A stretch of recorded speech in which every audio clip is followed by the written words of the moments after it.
Hey Raghunath, tell everyone about our Patreon community. Sure, Kaustubha. The Wisdom of the Sages Patreon community is an incredible online yoga resource.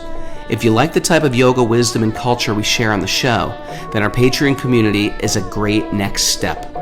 This is a listener-supported podcast, and any level of sponsorship will unlock a wide range of live and archived classes, talks, and even workshops. Raghunath teaches, I teach, and we have a host of other excellent teachers on topics ranging from yoga philosophy, asana classes, storytelling, Ayurveda, kirtan, cooking, meditation, and a lot more. We even have an incredible online Bhakti 12-step recovery group. So if you want to check it out, go to patreon.com/wisdom of the sages. All right, let's get it on. Om Namo Bhagavate Vasudevaya. Om Namo Bhagavate Vasudevaya. Om Namo Bhagavate Vasudevaya.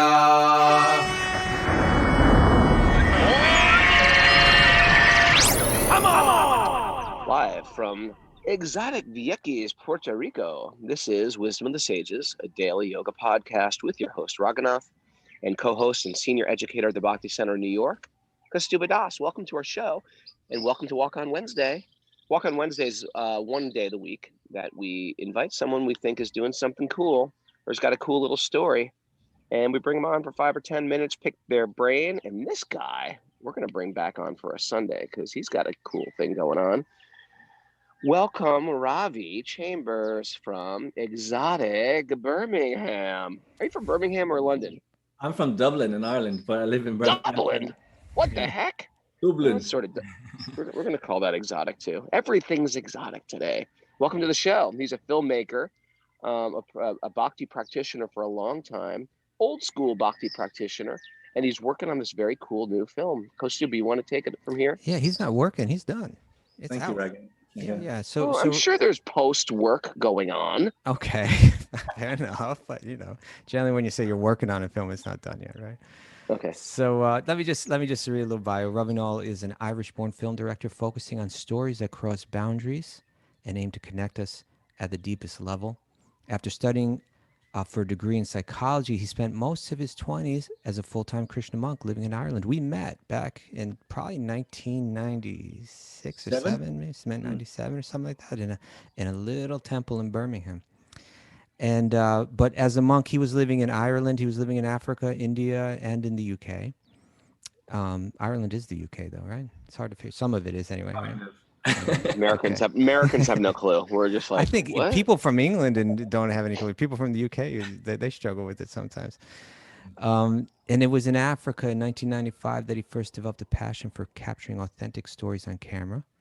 In 2009, after completing his MBA, he started the award-winning production company, Be Inspired Films. It's very cool. That's maybe when we bring it back for Sunday, we can talk a little bit about Be Inspired Films. But currently, out right now, just premiering right now in different film festivals, is the film that he produced, Road to Vrindavan. It's his debut feature documentary, and I had the chance to watch it day before yesterday. I was so impressed with this film. It's one of those films that's kind of heartbreaking but kind of hopeful at the same time. And Ravi, why don't you share with us what the film's all about? Thank you both so much. First of all, I just want to thank you both for having me on. I think it's so wonderful to see this community you're developing. Nice to see all of your faces. I sometimes you're on a webinar and you don't see people. It's nice to see everybody flooding in, and I see Jimmy James there is brewing some tea as well. Yep. So very nice to see you all. The film. 4 years ago, I got a phone call from a friend, and he said to me, "Do you want to do an 1,800 kilometer tuk-tuk trip down the west coast of India?" From Mumbai all the way down the coast to the southern tip of India, Kanyakumari. And you can explain a tuk-tuk. Explain a tuk-tuk. Yeah. Tuk-tuk is a 3-wheel kind of auto rickshaw. And you've probably seen them at some point. Pretty, so just to give you an insight. Rough ride for long distance. It's meant for short distances. Yeah, it's usually like for around town, like maybe 2-3 miles. So this is 1,800 kilometers. And you can imagine, of course, I said, yes, I want to do it. Just to give you a bit of a context of a tuk-tuk too, when we were getting trained to do it, we had about a 2-hour training session. The guy said to us, don't steer too quickly or you'll topple over. It's made like an egg, it'll just roll. And the other thing he said, which was really funny, was we don't drive on the left-hand side of the road. We just drive on what's left on the road. So if you see any space anywhere. So literally, like, some of you will have been in India, some of you may not, but like the roads, you've got cows, dogs, tractors, motorbikes, kids, cars, huge potholes, massive potholes. Potholes are like bathtubs, like literally, no joke. And so some of the nights we were driving late at night, in these windy mountain roads. And the thing is, because all the roads are just 2 lanes, right? So there's no kind of way of taking over apart from going on the wrong side of the road. So these huge trucks are on the wrong side of the road a lot of the time. And they always just duck back in at the last minute, but they're honking their horns at you. You're blinded. You can't see. It's raining. It was pretty scary, to be honest, that many times, but we made it. And just one funny thing was the windscreen wiper wasn't electric. It had a little handle in the inside. So you had to hold it and literally turn it like that to do it. Oh, wow. So the windscreen means the windshield. Just letting wiper. People know the windshield wiper. That's a translation from English to English. Thank you. To American. It's American. Okay, go on. Thank you. So it was sort of set on this trip, but it had a deeper kind of purpose to it. So the purpose was to support a girls' school in a rural village called Vrindavan that I'm sure many of you will have heard of through Kaustubha and Raghunath. And it's just about 4 hours outside of Delhi, very spiritual, very special place, 5,000 temples of Krishna, wonderful place. And I'd actually lived there for a year, 20 years ago when I was a monk. So I thought, wow, this is an exciting adventure. I get to go back to Vrindavan. And I didn't understand, why is it a girls' school? And he was explaining, because in many of these rural places, there's very little access to education for girls. And even if they do get into school, it's very hard for them to stay in school. Early child marriages, a lot of pressure at home, stay at home and sort of look after the house or the farm. So I thought, being a filmmaker, why don't I take a film crew with me? It'll be a really exciting backdrop of India traveling along, but also speak to people along the way about what do they really think about this. Like, I wanted to try and understand it from the ground up rather than, from the headlines that we might see being far away. So we did this trip and we interviewed so many interesting people. I came back to the UK where I'm living. I did a trailer. It was very, exciting. A lot of people were encouraging, but I faced a criticism, which was, why are you doing this as a man? And I was like, really, if I'm really honest, it knocked me for 6 for a little while. And then I started speaking to people around the world who were working in this area. And I said, I have a feeling that this kind of divisive thinking is part of the problem. And I spoke to one person in particular, Shika Uberoi. She was India's #1 professional tennis player. And she said to me, sometimes you can empower someone into isolation. So that became the whole second part of the film. And I went back and I started speaking to families and brothers and fathers to try and understand the different perspectives, and also looking at maybe how could we involve men in this, and how could we help involve them in the conversation to kind of have a community-wide effort that could change things. So that was kind of where it ended up, and it's been life-changing for me as well. And the stories, as Kaustubha said, are heartbreaking, but there's so much hope in it as well. The girls that we met, particularly one, Anuradha, she's just amazing. There's one point in the film where you mentioned something, and you said, and it was what was on my mind watching the entire film. Yeah. And that is that, I forget exactly how you phrased it, but more or less you said, how do we draw out all that's valuable from a tradition and leave behind whatever may be harmful? Which is something that has to be kind of like monitored according to time and according to place and according to circumstance. And it requires wisdom, it requires a depth in one's spirituality. So, what I saw, any good film, it'll make you feel the emotions of the people in the film, whether it's fictional or a documentary, whatever it is. I felt you really managed to convey what it would feel, what it feels like for these people, what it feels like for young girls in India, many who it's, it has to do with education of young women in India, but it really it's it's just describing how society can create very oppressive systems, uh, in the name of tradition. Even with good intentions, yeah. And that's my point. Even with good intentions, so like you can feel the pain of these girls, and then you'd hear their parents talking about them in a way that seems very callous. But you could actually, the film also said they're trying to do good, actually, but just the understanding of, Well, the how system this all is, plays out. yeah, definitely. It's like what I was very cautious to do. There's no kind of blaming in it. Yeah. It's trying to understand everybody's perspective, because like that saying is that pretty much everybody's trying to do their best, Right. but they may be within a system or a culture or whatever. And there's a really powerful section in the film where, I don't know if you remember Manisha. She was part of a group of girls in this really rural village, and they did a census of these girls in this village, and it was the very first time ever that anyone had asked them pretty much anything about how they feel about anything. And they shared their hopes, their dreams, their challenges, and then they sort of suddenly realized they built a community of girls in the village who actually realized they shared so many things in common, and they started to have a voice and a place to discuss some of the challenges that they had. And then they raised their confidence and so on. And this one girl, Manisha, she wanted to be an actress, and she was brilliant. We saw her do a drama. And then her parents, who were supportive of her, to a large extent compared to what would be normal, said, we asked her, well, would you allow her to become an actress? And they said, no. And then we said, why?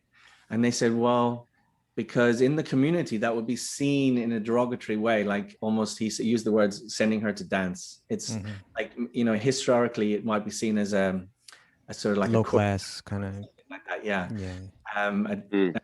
Yeah, and I said, well, do you feel that you might have regrets if you don't allow her to do it? And the mother, it was heartbreaking. She said, I already feel regret. What can I do? The community will always win. Yeah, because out of fear of what the community thinks.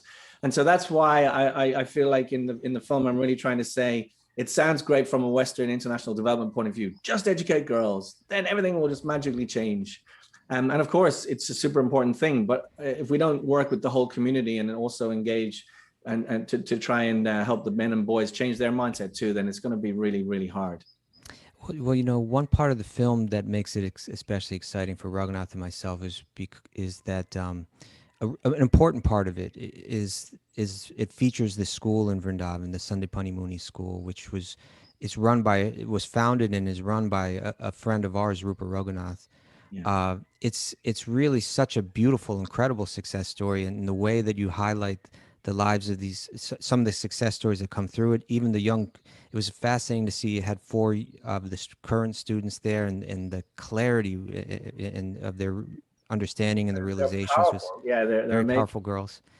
Yeah. So we want to, this. It's really too. We thought let's bring Ravi on for a walk on Wednesday. As I watched the film, I said we got to actually bring him back for Sunday. And something that we've always been thinking about, we got to bring Rupa Raghunath on too to speak about the Sandipani Muni School. So we want to bring you back. We're not going to have an interview this Sunday, but the following Sunday, we want to bring you back and talk about this film in greater depth. But currently, it is premiering online in different places. So for our audience, could you share with them exactly where they could go to see this film? Yeah, I'd love you all to, if you're in America, actually. So I'm not sure how much percentage, but if you're in America this week, so this means March 9th through 14th, you can see the USA premiere, which is at San Luis Obispo International Film Festival. So that's slofilmfest.org. slofilmfest.org. And then look for Road to Vrindavan. Road to Vrindavan, yeah. If you're not in America, or you're listening to this later, or you don't have time this week, if you go to roadtovrindavan.com, there's a whole bunch of screenings over the next couple of months. And actually, you don't have to be in America to watch it online. For the USA premiere, you do, because it's geo-blocked. Yeah, for the SLO Film Fest, you got to be in America, but otherwise, roadtovrindavan.com. Roadtovrindavan.com will show you a whole list of places it'll be premiering in the near future. And you can also follow Road to Vrindavan on Instagram, on Facebook, and on Twitter, I believe. Is that right? Yeah, that's right. Absolutely. I'm following you on Instagram, and I noticed you got a nice endorsement from Malala Yousafzai. Yeah, that's right. That's So pretty cool. Malala, many people will have heard of her, but sometimes people haven't. So she was the girl that got shot in the head by um, Pakistani Taliban. yeah, the Taliban. Yeah, just for speaking up about education, and thankfully she survived, and she's this amazing ambassador for girls' education all around the world. And I actually reached out to her father, and he's in the film, to speak about the role of men. And I've become really good friends with them. They actually live like about 12 miles away. And I was there last night actually, interviewing Malala's dad and her brother, for my podcast, Oh, cool. which is Evolving Door. If anybody wants. Revolving door, evolving door. Evolving, yeah. Okay. So Raghunath I interviewed him. His episode is still to come out soon, but Oh, it's basically the idea of sometimes we're stuck in the revolving door, but when we get a chance to step through the evolving door, it's like when we have moments where we shift our thinking, our clarity, our understanding about life, and sort of upgrade it, if you like. So, but yeah. awesome. Well, that's what we're trying to do here. So let's get into it. Ravi, thank you so much. Thanks, Ravi. People go to, if you're in America, go to slofilmfest.org to see the premiere. I see Road the to link is Vrindavan. there in the chat, actually. If anybody wants to, If you're click on a it. Zoom meeting right now, you Yeah, can get it there. straight through. And otherwise, go to roadtovrindavan.com and you can find so much. You can find the trailer and so much more info on the film. Really great film. Ravi, it's great work that you're doing. Thank you so much for joining us this morning. We look forward to seeing you on Sunday and Sunday after this Sunday. Yeah, thank you all so much. Lovely to see you all. Thank you. Hey, Ravi, great to see you, my friend. Take care. Wow, there is life after the brahmachari ashram, Kaustubha. I love these success stories. This is great. After you become a brahmachari, like, what do you do? What do you do after that? So, well, I So think it's so cool what Ravi. When he comes back, we can talk more about his own production company, his own film production company. Very cool what he's doing. So yeah, he took his spiritual inspiration and he's got his own sadhana, his own practice with his family and friends, and he's also got a production company that's really doing some good for the world. So I was impressed. I think it's important also to show practical ways to engage your proclivities in service of a divine source. I mean, everybody, poo-poos on Hollywood and how fake it can be, and it filled with so much, politics, as well as greed and envy and animosity and, backbiting. And then you take that same thing. Do we hate Hollywood per se? No. Making films can be a wonderful thing if you engage it in a wonderful, evolving topics. And I think it's important to have people like him, like Ravi, on the show, where people take what they do good and use it in a spiritual way, and it helps the people that watch the film. I'm looking forward to it.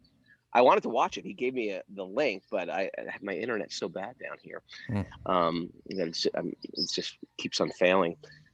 And it helps not just the viewer, but it helps the person creating the film. So, and this is what we want to do with Wisdom of the Sages: is it's not what we got, what we're born with, but it's what we do with what we got that starts to change us and transform us. And that is like the key that fits in the keyhole to Bhakti Yoga. It's not isolation for myself. It's not stopping speaking or stopping thinking or stopping eating, which sometimes people get confused in a yoga system. It's actually taking our gift and giving back with that gift. And that is activity in the world. And it's quite beautiful. And I'm glad we roped him in, Ravi. Yeah. Ravi. So let's dive in. We got some good stuff in the Srimad Bhagavatam to study today. Om Namo Bhagavate Vasudevaya. Om Namo Bhagavate Vasudevaya. Om Namo Bhagavate Vasudevaya. Narayanam Namaskritya Naram Shava Narotamam Devim Saraswatim Vyasam Tato Jayam Mudiraye. Before reciting the Srimad Bhagavatam, which is our very means of conquest, one should offer obeisances to the Supreme Lord Narayan, unto Narayan Rishi, the supermost human being, unto Mother Saraswati, the goddess of learning, and to Srila Vyasadeva, the author. Nasta prayeshva badreshu nityam bhagavat sevaya bhagavati uttama shloke bhaktir bhavati naishtaki. By regular attendance in classes in the Bhagavatam and by rendering service to the pure devotee, all that is troublesome to the heart will be extinguished. And what's the next part? Having a mental block. Transcendental song and all that. And transcendental songs to the Supreme Lord, who's praised with transcendental songs, will sing transcendental songs, and we will all rejoice with transcendental songs. As an irrevocable fact.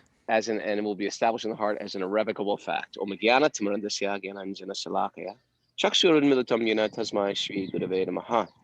I offer obeisances to my teachers who have opened my eyes with the torchlight of knowledge as I was born in the darkness of ignorance. By saying thank you. Thank you. By saying thank you, teachers. Thank you, Kaustubha.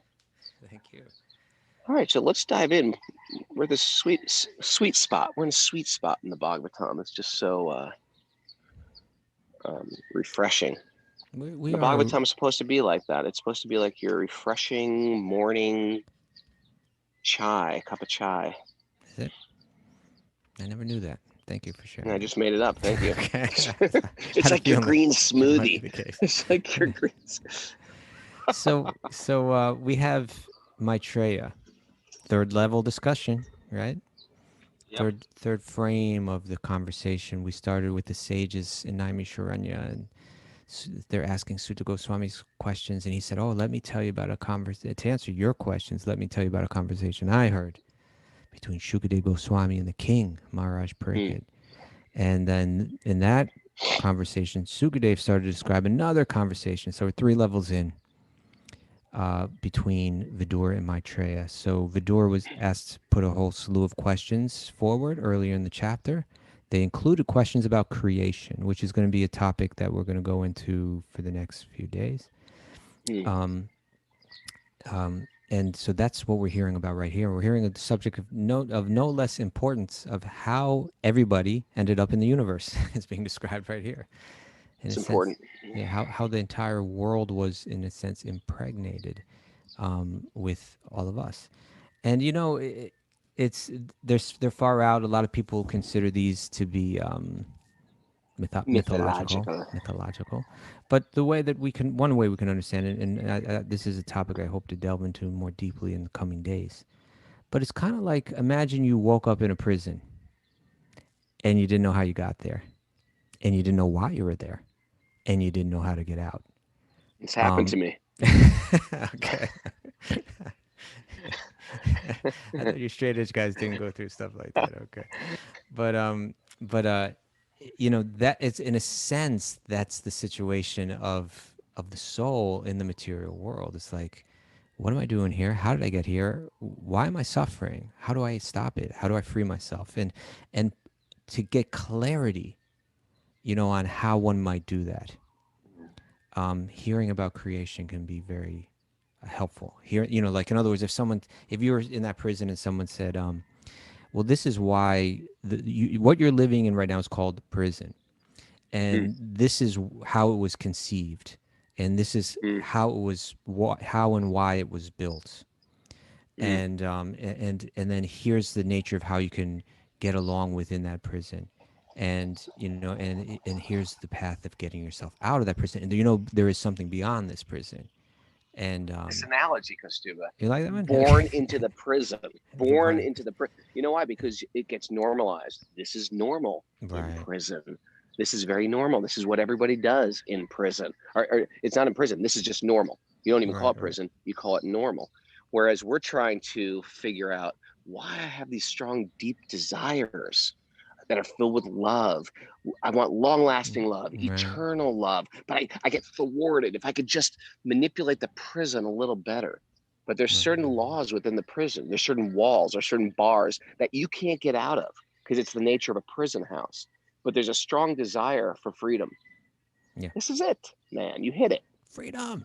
Good job. I'm going to steal this analogy. Thank you. Born in the prison. All right, so hearing now we're hearing about like how Lord Vishnu sent everybody into the prison and why we'll hear about before. Actually, everyone was kind of in there's these cycles, right? It's these cycles of of creation and destruction. So this is talking about like one level of creation, wherein simply by his glance, Vishnu impregnates the material energy, this big dough, you know, Mm.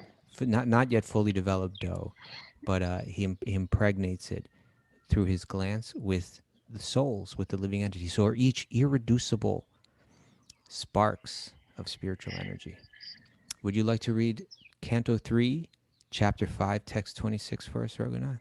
Let's read this verse. Let's read the entire Yeah. commentary, and let's make that our show for the rest of the day. Sound good? Sure. Can you not see me now? That's true. We cannot see you. It's okay. I'm just going to read it. Ready? Yeah.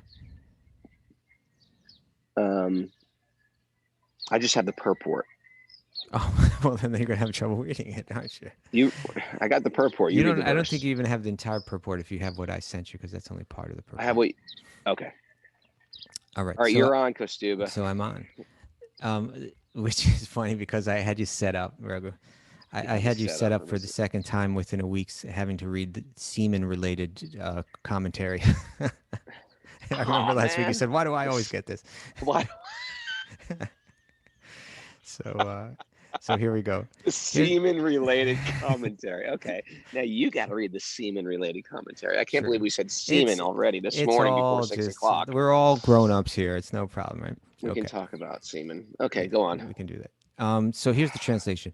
The supreme living being, and this is Lord Vishnu we're speaking about in this case, in his feature as the transcendental Purusha incarnation, and we should discuss more about what that means, in his feature as the transcendental Purusha incarnation, who is the Lord's plenary expansion, impregnates the material nature of three modes, and thus by the influence of eternal time, the living entities appear. All right. I'll read it one more time. The supreme living being in his feature as the transcendental Purusha incarnation, who is the Lord's plenary expansion, impregnates the material nature of three modes, and thus by the influence of eternal time, the living entities appear. And so let's go through. Let's first talk about Purusha incarnations and what that's all about. You know, there's, according to Bhagavatam is like the book, again, where the author of all of this vast Vedic literature, Srila Vyasadeva, he's looking back and saying, I've presented a wide body of literature that's appropriate for people at different levels of understanding, different levels of realization, different levels of commitment to spirituality.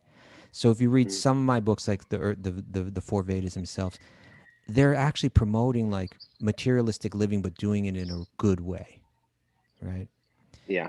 And then if you look at the Upanishads, they're saying turn your back on materialistic living and just become free of suffering, you know, through renunciation.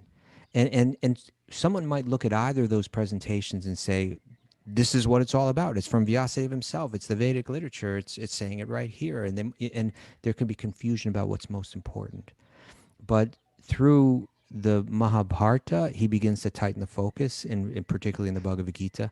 But it's the Bhagavatam is kind of, it's said to be the work of Vyasadeva in his maturity, the ripened fruit of the Vedic literature. And it's here where he's really going to make everything very clear. You know, are there many gods? Is there one God? Is the point of life to end my suffering? Is the point of life to enjoy materially? Is the point of life divine love? What is it all about? He's going to clarify that in the Bhagavatam. And early on in the Bhagavatam, there's an important verse. Ete changsa kala pungsa Krishnastu Bhagavan Svayam, which is saying that, okay, you've heard of many different avatars, right? Different forms of God that have appeared. You've heard of many different devas, right? The god of the sun, the god of the moon, the god of the rain, and goddesses of rivers, and goddesses of learning, and so on. How do I understand? Is there some kind of hierarchy? Does one come from the other? Are some dependent on one? Are they all equal? How do I make sense of it? Bhagavatam is where he's going to like, okay, I see there's been some confusion here. Let me clear it all up. In that verse, Ete changsa kala pungsa Krishnastu Bhagavan Svayam, he's saying all of the different incarnations that I've mentioned before, all the different avatars, they're all coming from one original source, Svayam Bhagavan, Sri Krishna, right? This sweet It's the little fountain. boy. He's the Krishna is the fountainhead of it. It's the source. If there's so many streams, they're all coming from one fountainhead, from one original spring. Krishna is that spring. Appears like another, just like another spring, but it's the actual source of all the springs, of all the rivulets, of all the rivers, etc. There you go. And so then from that one Krishna comes different types of different categories of life. Now, one category of life is called Jiva Tattva, the Jiva category, and that means people like us. We're made of spiritual energy. We are Sat Chit Ananda. We are eternal, just like God is eternal. We're eternal. Mm. In our natural state, we are full of knowledge, just like God is. And in our natural state, we're blissful. We're a little out of touch with that natural state right now, but that is our nature. We have the same qualities of God. We are made of the same energy of God, but we're dependent on God. God is the source, and we are the energy of that energetic source. And then there's other life coming from him, which here is being called the plenary expansion. That means it's him himself in another form, with all his potency. He's not. When we talk about Vishnu, it's not someone that's dependent in any way on anyone else. It's God, but in another form. Another facet of the Jiva Tattva is we are that pure spiritual energy, but we're embodied. We're embodied within temporary matter. Whereas that Vishnu Tattva, the body is none different than the spirit. So if Okay, it's someone very like good. Krishna Yes. or Vishnu, Krishna, Ram. Ram, these avatars of Vishnu, the body is non different than the spirit, whereas my body tends to wilt, right? Yeah. Like the tree wilts, my body wilts, it sags, we And grow a little. and not only do we become like physically covered by material energy, but also we can come under illusion by the force of the material energy. When we come in contact with the material energy, we tend to become confused. We tend to identify with the body, which is not who we are. We begin to identify with material things as a source of our happiness, mistaking, mistaking, becoming confused, not understanding that happiness is actually my nature. I begin to think something Mm, external to me is the source of happiness. So right. that's another. Whereas the Vishnu Tattva, the Krishna himself, or all of the avatars that stem from him, they're never covered by illusion. They are the source of the illusory energy. We are made of spiritual energy. We're fully enlightened by nature, but we can lose touch with that and kind of become confused or covered by the material energy. All right. So now, uh, Krishna will have he'll also have many categories of avatars or different incarnations with different purposes, right? Yeah. Um, but one particular stem of them, you could say, branch of them, is called the Purusha Avatars, and they are avatars that are responsible for what's going on in the material world, what's going on here, right? So, whereas Krishna, he's he's just having fun, right? If you were God, would you rather be maintaining some big system or engage deeply in loving adventure? It's called outsourcing. You He outsource it. outsources that type of He work outsources material world. I'll outsource all that work, and so, to the but he avatars. Yeah. he can expand to outsource it to himself in a sense. Yeah, Mm. and so there are three Purusha avatars. It means three levels of Lord Vishnu that he expands as. The first one is Mahavishnu, which is the soul of and responsible for the entire material realm. Within that entire material realm, there are unlimited material universes. And he expands again as Garbhodakshaya Vishnu in that second level. And then within each universe, there are unlimited living beings. And as the third level, Kshirodakshaya Vishnu, he enters into the heart of every living being. So it's going macro, micro, mini micro. Right? Itsy bitsy. Yeah, It's the scientific term. itsy bitsy micro. Okay, so when it says the supreme living being in his feature as the transcendental Purusha incarnation, it's speaking of him as Mahavishnu, as the original Vishnu who's creating and maintaining the entire material realm. So in his feature as the transcendental Purusha incarnation, who is the Lord's plenary expansion, it's saying don't think he's not got the full power of God. That's who it is. He impregnates the material nature of three modes, right? It's like a big dough made out of three different types of flour in there, if you want to say it like that, right? Like Each with that. its own flavor. The gunas are the three flowers. Okay, ground flour, yeah. And in the dough, and so he's impregnating that dough, right, which is sometimes called the pradhana, the the unmanifested material world. If anybody's studied any yoga philosophy, these words come up. If you know Mhm. you do a teacher training, you study these, they don't make quite that much sense, but now they're going to start to come up again, and they become start regular vernacular part of your speech as practicing bhaktas to understand it in perspective, and it will become more relevant. Pradhana. And there goes Ravi. We lost him. We're dealing with this one. Tiny living beings. You cut out on All us, right. Ravi. Oh, I'm sorry. No problem. Not your fault. Not your fault. It's okay. Yeah, it's all right. I forget exactly when you cut out though. So, but you're saying it Just keep becomes going. part of your Just keep going. vernacular. Yeah, yeah. It just become just all these words. Now we're like bringing them to life and sort of excavating them from our teacher trainings or from our study of, these Vedic texts, which can be confusing. We're trying to make them a little bit more, usable. These words. Right. And, Okay. okay. So in that form of Vishnu, with his glance, he impregnates this dough. And then it says, and thus by the influence of eternal time, which in the analogy of the dough and the baking the bread, I said, it was my own thought. I think it's pretty accurate that you can think of time as the heat, the oven that's going to make the whole thing take form. So he says, and thus by the influence of eternal time, the living beings appear, the living entities appear. So here's the commentary. You ready? Yeah. The offspring of any living being is born after the father impregnates the mother with semen, and the living entity floating in the semen of the father takes the shape of the mother's form. Similarly, the mother material nature, right? We say mother nature, like when you were growing up. You remember that Yeah. commercial when we were kids? Remember? It's not nice to fool Mother Nature. That's that one. right. That's the one. For some It margarine, was I like think it was, parquet right? margarine or something. Which is like totally messing with nature. Right? I know. But okay. So similarly, mother material nature cannot produce any living entity from her material elements unless and until she is impregnated with living entities by the Lord himself.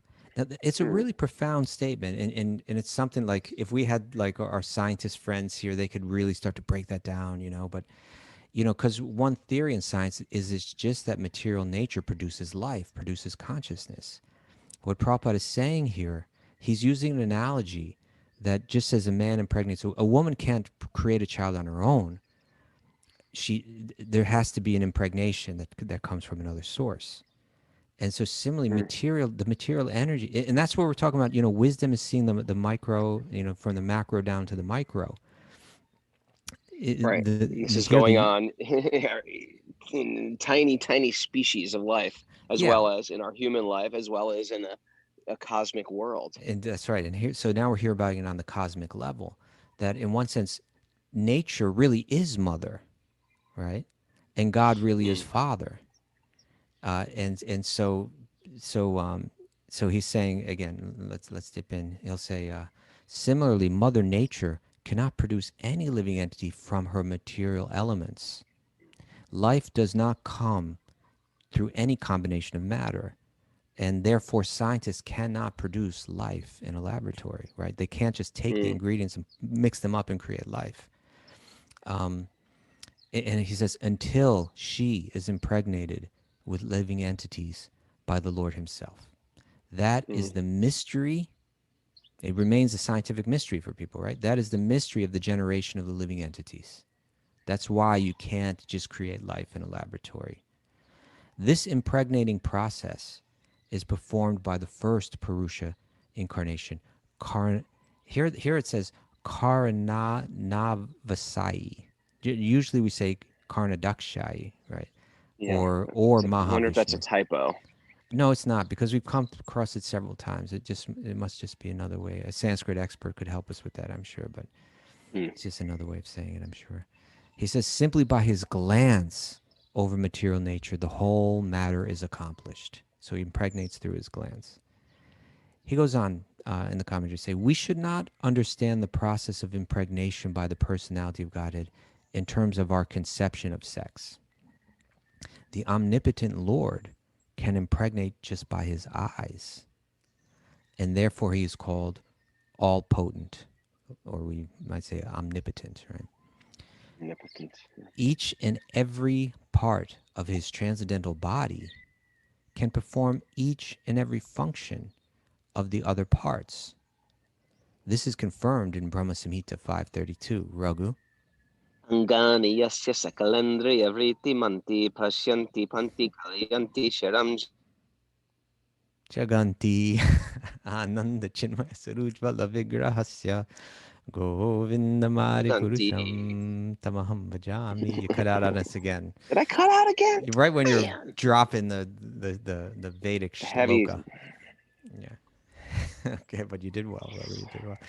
So then Prabhupada says also in Bhagavad Gita 14.3. In Bhagavad Gita 14.3, also the same principle is confirmed. Here's Bhagavad Gita 14.3. I can just click on it, it'll come up. Yeah. Mama yonir mahad brahma tasmin garbham tadam yaham sampava sarvabhutanam tato bhavanti bharata. The total material substance called Brahman is the source of birth, and it is that Brahman that I impregnate, making possible the births of all living beings. O son of Bharata, Arjuna. Hmm. So Prabhupada says in Bhagavad Gita 14.3 also the same principle is confirmed. Mama yonir mahad brahma tasmin garbham dadam yaham. When the cosmic creation is manifested, the living entities are directly supplied from the Lord. They are never products of material nature, such as just a fundamental, important spiritual conception for the mind to ponder. Thus, no scientific advancement of material science can ever produce a living being.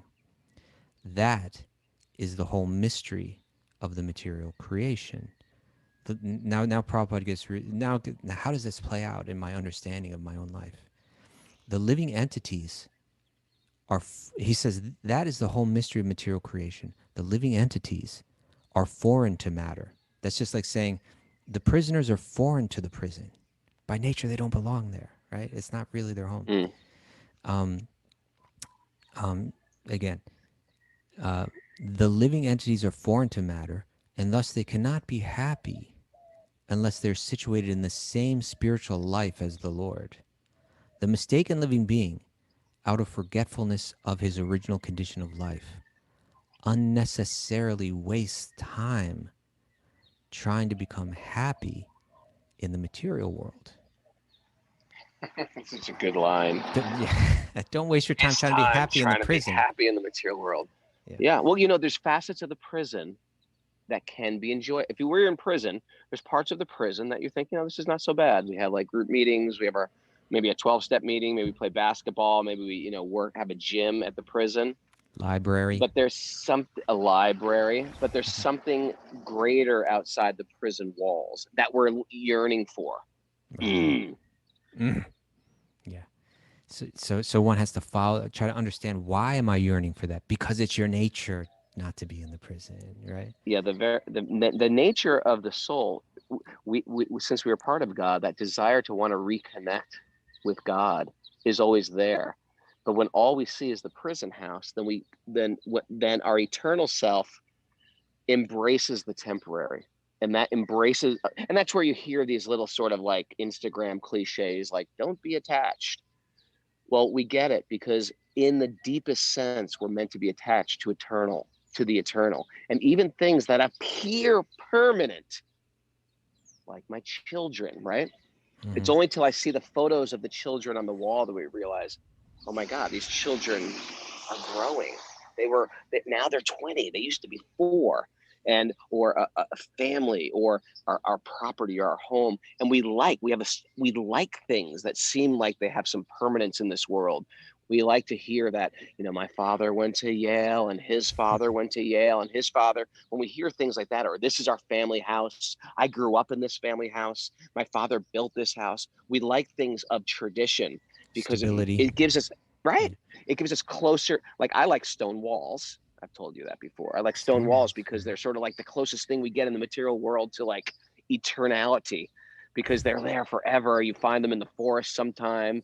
But the thing is, our soul desires permanence so bad. And all we're left with, which is things would sort of like crumble through our fingers like sand. So we are left a little confused when we lose the things that we love. And the Bhagavatam is going to goad us. The whole Vedic scriptures is going to goad us back to, there is something permanent, there is something eternal that we are meant to connect with, or else we're always going to suffer. Thank Bhakti you. yoga. Well, here we go. So, how does that work? He says, the mistaken living being out of forgetfulness of this original condition of life unnecessarily wastes time trying to become happy in the material world. The whole Vedic process is to remind one of this essential feature of life. I just said that. I just said it a moment ago. And it's interesting. Even the, sometimes you can read these commentaries and you can see how impregnated they are, with Yeah. understanding, like every word, the whole Vedic process, the whole Vedic process. The whole Vedic process. That's where it's going. That's where your up Yeah, dog, down dog, Surya Namaskar. there That's you where it's go. going towards, is connecting with spirit underneath the body, That's right. That's right. cleaning the body, cleaning house, doing your detox, doing your panchakarma, being mindful. It's going somewhere. We're not going to stop at mindfulness. We're not going to stop at physical fitness. We're not going to stop at a detox. It's all meant to go somewhere. Boom. I'm an eternal being. That's a great point.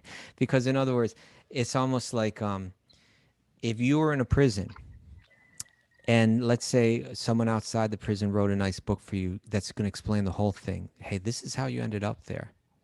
Yeah. This is what that world that you're living in is all about. And there's a way out, and there's a life for you of greater freedom. Mm. And if you were to look at that book and misunderstand it and say, this book has helped me live a better life inside the prison, then you wouldn't have understood the full potential of the message, right? Oh, that is another good analogy, man. It's all one big This is to analogy, right? live a better life. Exactly. Yeah. If all we're doing with all our yoga practices, be it pranayam, be it kirtan, be it all, to live a better life within the prison, we're missing the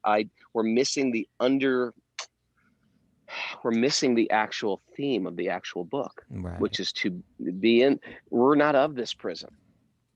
Right. There's much greater joy once we reconnect. And that's our Right. process. Right. So let's read this again. The mistaken living being out of forgetfulness of this original condition of life unnecessarily wastes time trying to become happy in the material world. The whole Vedic process. And that means again your asana, your pranayama, your Ayurveda, your all of that. What to speak of your Classical Bhagavad Gita, Indian dance. classical Indian dance, your Surya, your astrology. You know, My astrology, my yeah, mystical powers. your mystical powers, all of this. What to speak of, your Shastra, these sacred texts, you know, the whole Vedic process is to remind one of this essential feature of life, right? That I'm Yeah. spiritual, that I have life beyond all of this, that my happiness is in connection to God, that my happiness is my nature, etc. He goes on to say, the Lord offers the conditioned soul a material body for his so-called enjoyment. But if one does not come to their senses and enter into the spiritual consciousness, the Lord again puts them in the unmanifested condition as it existed in the beginning of creation. All right. So in other words, it's like we're saying, give me a spacesuit, give me a body, give me an avatar, like, right, in terms of like a video game or whatever. Give me an avatar so that I can play. And it's like we're given the realm in which to play, but the point is we're also given this whole textbook in there to try to understand really that I have an existence outside this. And there's suffering in that game. And so it's saying we're given the opportunity to come to our senses. But if we don't, then we remain in the cycle. So when he says, puts them again into the unmanifested condition, he's saying that this is again what this is the description of the creation, the cycles of creation and destruction described in the Vedic literature, is that every universe expands and then contracts within the body of Vishnu and then lies there in a dormant state and then is created again.